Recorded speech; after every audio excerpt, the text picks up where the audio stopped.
How's it going, everyone? Thanks for joining me here today in our last, for the moment, of the Tactic After the Tactic series on the King's Indian. Um, Here we're doing King's Indian tactics for the black pieces and also analyzing the position that follows after finding the winning move. For example, here I believe the winning move is bishop a6, and no matter what white does, white is losing a piece.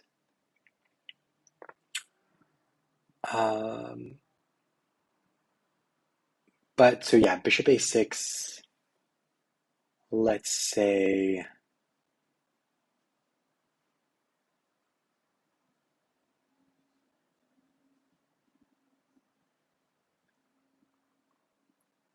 bishop back. 1, 2, 3, 1, 2, 3. I'm currently down a full rook, right?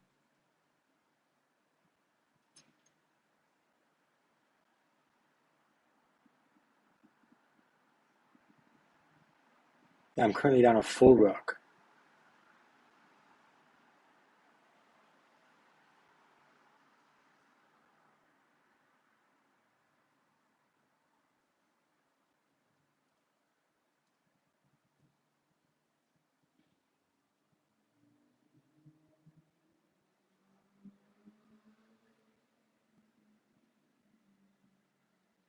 So bishop a6, bishop e3. Let's say queen takes a8, castles, then there's bishop takes, queen takes, and d4, winning the bishop. And I'll get two pieces. Let me just check that line. I think this is the only move to preserve the piece. If you go right away, I think knight takes is actually possible. There is takes queen and then pawn right away, but then the bishop comes back. So I think my line, my initial line, is the only one that's really working. Bishop e3, queen takes, threatening bishop takes and pawn, and that should be enough. Okay, so in the final position,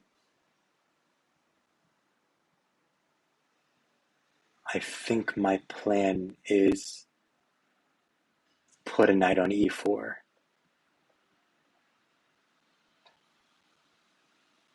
Right, that's basically my plan. Keep the rook on e8, put a knight on e4, get my queen to the center of the board, maybe bring her over, and with my knight here, I'll be thinking about putting pressure on the king side. Okay, I'm going to go for it. That is the idea. And so if you want to get your king out of the center, bishop takes, pawn. This is the line that I was calculating. Let's just say that the queen comes out. Rook takes is certainly an option. Maybe I just try to get queens off of the board and just say this will always be weak, and it's better for me to just get my knight in. As I said, get my knight to the center of the board, get my queen to the center of the board. Nice. All right, that's one for us. One for the boys.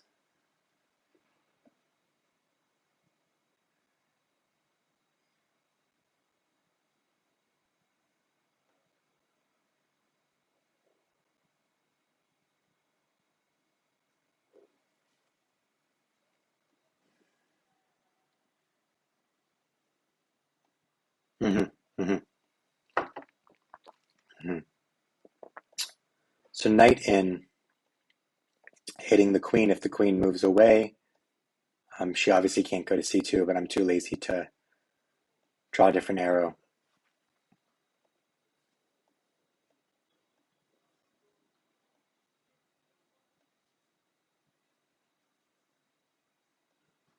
Then I can take here.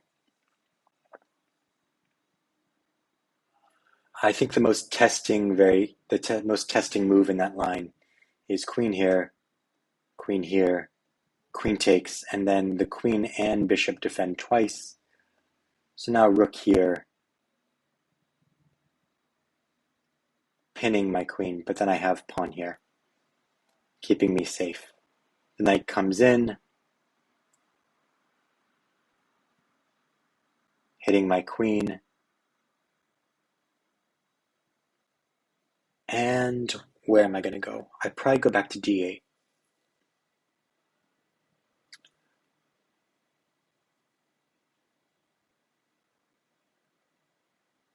But, you know,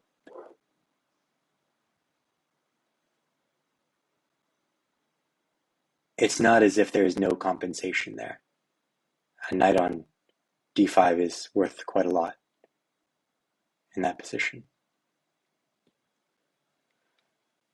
So, no, I have queen takes b2 because the queen went here. Okay, let me reassess that. Yeah, so this is a similar idea. Here, here, here. Yeah, and this is better than here because I don't have queen takes b2. So this is similar to the line that I was calculating. So rook, pawn, knight, queen. And I'm curious, does Stockfish give a better line? Nope, this is exactly the line. Queen d8. Yep, there we go. So what's the consolidation plan here exactly?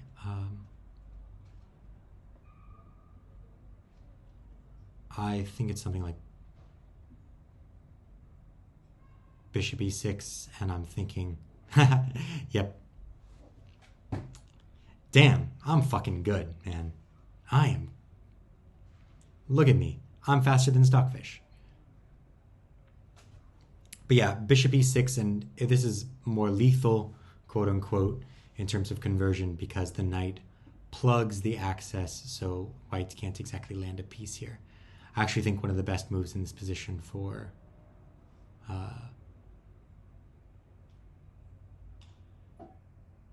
white is to remove the knight. So you play knight here, covering the pawn, with the idea that d6 is still weakness, and I'm not going to plug it. Very nice. Okay.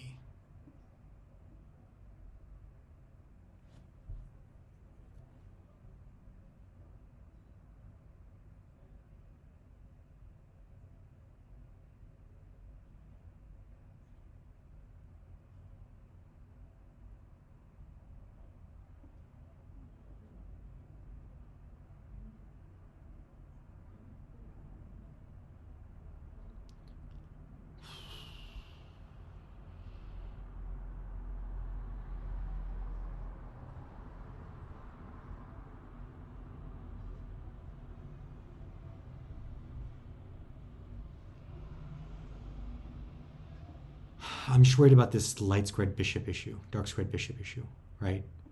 Pawn takes, knight check, bishop takes. Yeah, bishop takes, queen takes, king here, queen e.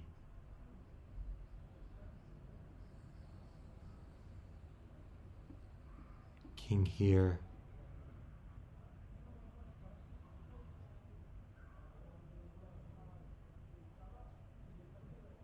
Bishop here.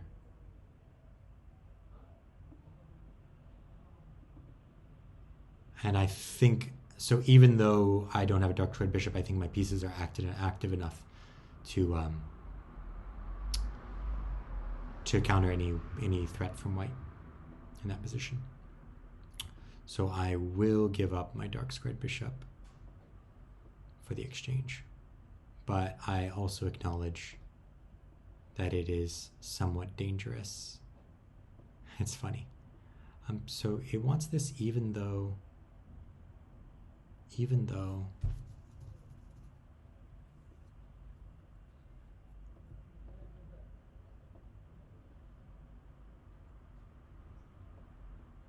okay, fair enough.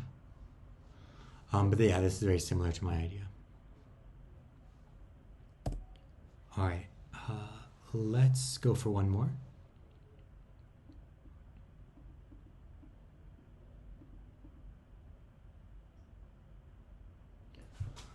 Okay, 3, 4 minor pieces, 1, 2, 3 minor pieces, 2 rooks, 2 rooks. So I'm down the minor piece at the moment.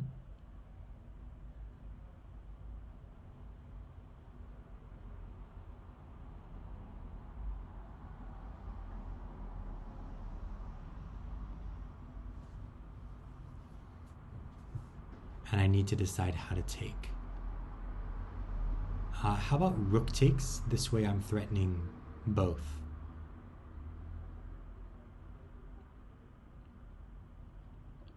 So rook takes, and then if the knight moves away, let's say knight here, I will have rook here. And of course, if there's this cheeky check, I've got a little tactic. This cheeky capture, rather. So rook takes, if knight here, that accomplishes nothing, I just take this. So in the end, I end up winning 2 pieces for the rook. Okay, so the line goes rook here,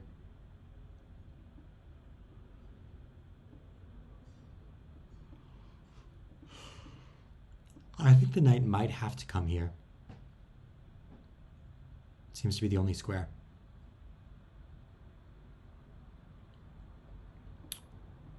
And then rook takes, knight takes,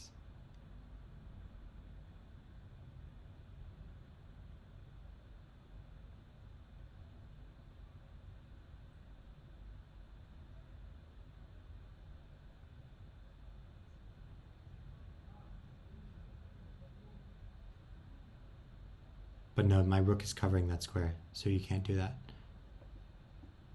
So rook takes, knight here, rook takes. Is there a good place to go with the knight to reveal? Maybe back, and then, I mean, I'm taking on g2 afterwards. So maybe actually they support the knight. So what I'm seeing is that white's actually pretty tied up. And the fact that there's no good reveal means that I can play pretty easily here. So there's the option of just pushing, and then trying to get some sort of check along the e-file. But I think building against f pawn is also quite a good plan. Yeah, so let's go for it. So rook takes, knight takes, and yes, I said that it was a different line, I believe, with the cheeky check, but I did see both of those. We will pause there. Thank you so much for your time. Thank you for joining me on my own chess journey. And until we meet again, good luck with your own. Bye for now.